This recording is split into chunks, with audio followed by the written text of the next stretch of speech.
अभी जिस तरह देश के अंदर तिरंगा यात्राएं निकली और आजादी के अमृत महोत्सव की बात देश में चली, लेकिन भाइयों अपनों को इस बात को भी सोचना होगा कि असली आजादी जब होगी जब प्रत्येक व्यक्ति इस देश के अंदर सड़क, पानी, स्कूल, बिजली, रोजगार ये व्यक्ति को मिलेगा। अभी 30-40 करोड़ लोग तो भूखे सोते हैं इस देश में, एक टाइम का ही खाना खाते हैं। उन लोगों को आप मुफ्त की दवाई देके, ट्यूबलाइट देके, चावल देके, फ्री के बांट के अगर उनके स्वाभिमान की बात करते हो तो कहाँ से स्वाभिमान होगा उन लोगों का। मैं आपको आह्वान करता हूँ राजस्थान के मेरे भाइयों को, उठो, अपनी ताकत को पहचानो।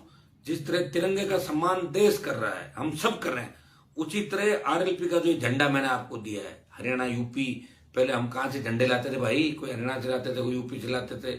हमारे जो भी दल उस समय थे, यहाँ का नेता तो कोई पार्टी नहीं बना पाया। क्या मेरे से पहले नेता नहीं हुए थे क्या? तो 70 साल ऐसे ही थोड़ी निकल गए। मैं तो 8 के 3 के बाद ही तो आया हूँ। उससे पहले 52 से लेकर 2003 51 साल चला। क्या हुआ था? एक दुपट्टा उतारा कांग्रेस का, कभी पहना भाजपा का, सुबह ये तो शाम को ये। मैं सब पे आरोप भी नहीं लगाना चाहता, कमजोर थे, लड़ नहीं पाए।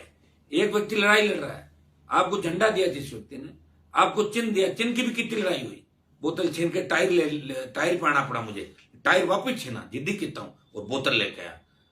आपको इस जो आरएलपी का झंडा है, ये इसको नीचे नहीं गिरने देना है। राष्ट्रीय लोकतांत्रिक पार्टी के झंडे का राजस्थान में उतना ही सम्मान होना चाहिए जितना देश के झंडे का सम्मान। देश के झंडे का सम्मान तो हम सबके बीच है। हम सब तिरंगे को हमें सम्मान के प्रतीक के रूप में मानते हैं।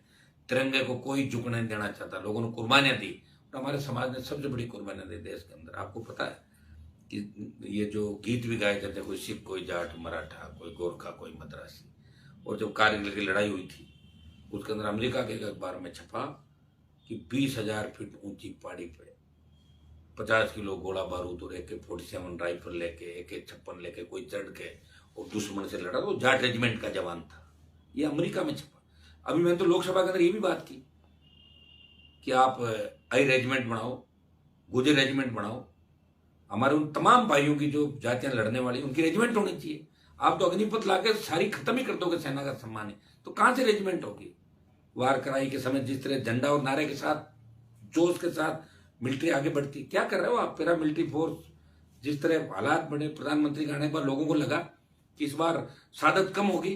प्रधानमंत्री जी, शहादत बढ़ गई। कांग्रेस के समय में जितने लोग शहीद होते थे किसान के बेटे, उससे ज्यादा हो रहे हैं। आंकड़े देखो आप। जबरदस्ती चाइना को ये कर दिया, मैंने वो कर, क्या कर दिया चाइना का? हालत हमें पता नहीं क्या। देश की अंदरूनी बातें, हम कोई देश को कमजोर करने वाले लोग नहीं है, लेकिन आप चिंता करें इस बात की, धोखा देके लंबे समय तक आप लोग भी नहीं चल पाओगे। हो सकता है कि एक आध मौका और मिल जाए आपको, ज्यादा से ज्यादा मिल सकता है, कोई जरूरी नहीं मिले। अगर वोट सारा एक साथ चला गया ना साइड में, तो आप अगली बार बाहर आ जाओगे। और राजस्थान में बैठे बैठे आप कह रहे हो ना 175 सीट आ गई, 150 आ गई, भाजपा आई रही, भाजपा आई रही, भाजपा। उपचुनाव लड़ते ना 7-8 आए तो नहीं, आप लोग कहाँ चले गए थे? रोका था कि मैंने आपको? आरएलपी उतरी, भाग गया। वही वोट है जो बीजेपी को सत्ता में लाता है, वही वोट है जो कांग्रेस को सत्ता में लाता है। इसलिए भाइयों, अपनी ताकत को पहचानो। स्वच्छता अभियान के अंदर मजबूती से लगो। 9 दिन 8 दिन का जो समय, इसके अंदर रिजल्ट चाहिए मुझे फिर मत कहना आप बाद में। आप क्या हर कोई कमेंट कर देते हो, लाइव आके हर कोई मेरे से हिसाब किताब मांगता है। हनुमान जी आप ये कर दो, धम मान ले। मैं रोज ही काम करता रहूंगा क्या? मैं 1000 साल उम्र है नहीं मेरी। 1000 साल उम्र किसकी होती है जानते हो आप? या तो 1000 साल उम्र हो जाए कि मैं दिन में 3 बार आपको बताता रहूं, ये करूं, वो करूं। या मैंने आपको एक टास्क दी 1 महीने के अंदर, और आपने, हर व्यक्ति ने वहां अपने आंकड़े गिनाए, मैंने लिखा, तो वो तो 60 लाख से नीचे हो रहे थे, 70 लाख हो रहे थे। फिर हो गए क्या? कहां कमी रह रही भाई?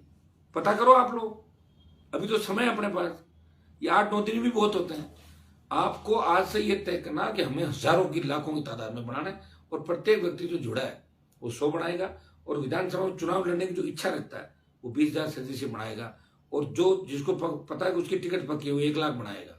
50,000 से लेके 1 लाख, जिन कईयों को पता है कि हमें टिकट मिल जाएगी। और नहीं बढ़ाएगा तो टिकट देने वाले टाइम तो आप जानते हो कलम किसके हाथ में होगी, ये भी ध्यान रखना। फिर मुझे मत कहना कि हनुमान जी ने हमारे साथ धोखा किया।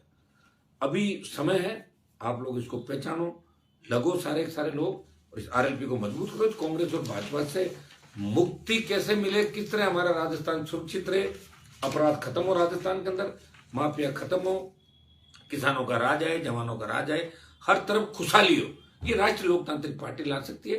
किसान जवान हमारी बहन बेटियां सुरक्षित रहे और शिक्षा का सम्मान जो था, राजस्थान विश्वविद्यालय का सम्मान था, हमारी स्कूल कॉलेज और जो यूनिवर्सिटी की गिनती देश के प्रमुख विश्वविद्यालयों में होती थी, हमारे प्रोफेसरों का जो सम्मान था देश के अंदर, कहाँ चला गया? लोग तो हंसी उड़ाते हैं, सेंट्रल हॉल में कहते हैं कि हनुमान जी वहां डिग्री कैसे मिलती, बताओ ना, हमारी डिग्री थी यूपी में तो बंद हो गई थी, तो ये काम करो क्या राजस्थान के अंदर? यहाँ तो अगर कांग्रेस को हरा के भाजपा को ला दो तो वही सारी बात है, एक ही बात है। ये तो देखा नहीं क्या गहलोत साहब ने कहा कि वसुंधरा ने मेरी सरकार बचाई, और बीजेपी बिना दूल्हे की बारात, और कांग्रेस में कैसे लोग काम करें आपने नहीं देखा? मानेसर तक चले गए थे लोग सरकार गिराने के अंदर, कहाँ गए? पार्टियां बनाने की बात कर रहे थे, सीएम चेंज कर रहे थे, सीएम बन के आ रहे थे, बने तो नहीं, बैठ के चुपचाप कोने के अंदर बैठे हैं। क्या कर लेंगे? या तो मुझे लग रहा है सारे कांग्रेस ये चाह रहे होंगे कि कांग्रेस हार जाए 28 में, देखें क्या करना।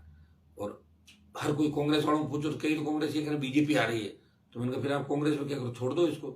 बीजेपी वालों को पूछो तो वो कहेंगे कि यार नहीं आ रही है बीजेपी, दिक्कत है। जब अपन पॉलिटिकल एंगल से देखेंगे और आंकड़ों में जाएंगे ना, तो ये 7-8 जो उपचुनाव उसके अंदर आप देख लो रिजल्ट क्या रहा था। आरएलपी एक जीती थी, एक बीजेपी जीती थी, एक जगह आरएलपी सेकंड नंबर थी, बीजेपी चौथे थी, एक जगह आरएलपी बीटीपी के समर्थित उम्मीदवार सेकंड था, बीजेपी थर्ड थी, और 2-3 जगह बीजेपी आरएलपी के वोट बहुत कम अंतर से थे।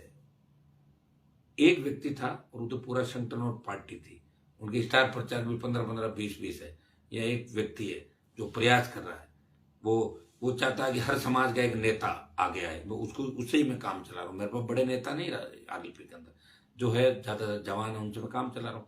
मैं एक ही आह्वान आपको करूंगा कि आप सब जुड़े, इसके लिए आपको धन्यवाद। मैं कुछ लेट भी हो गया था, लेकिन आपको पता लेट हो ही जाते हैं थोड़ा बहुत कहीं न कहीं, और आप इंतजार भी मेरा करते हो, लेकिन इसको भी अपन सिस्टम को ठीक करेंगे, लेट कम हो आगे से।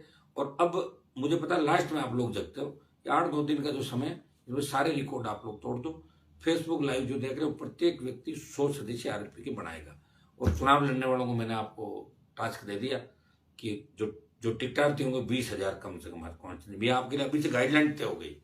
आरएलपी में आपको करना है तो 20,000 सदस्य बनाना है, और जो अपनी टिकट पक्की मान रहे हैं वो 50,000 से लेके 1 लाख सदस्य राजस्थान के अंदर बनाएंगे।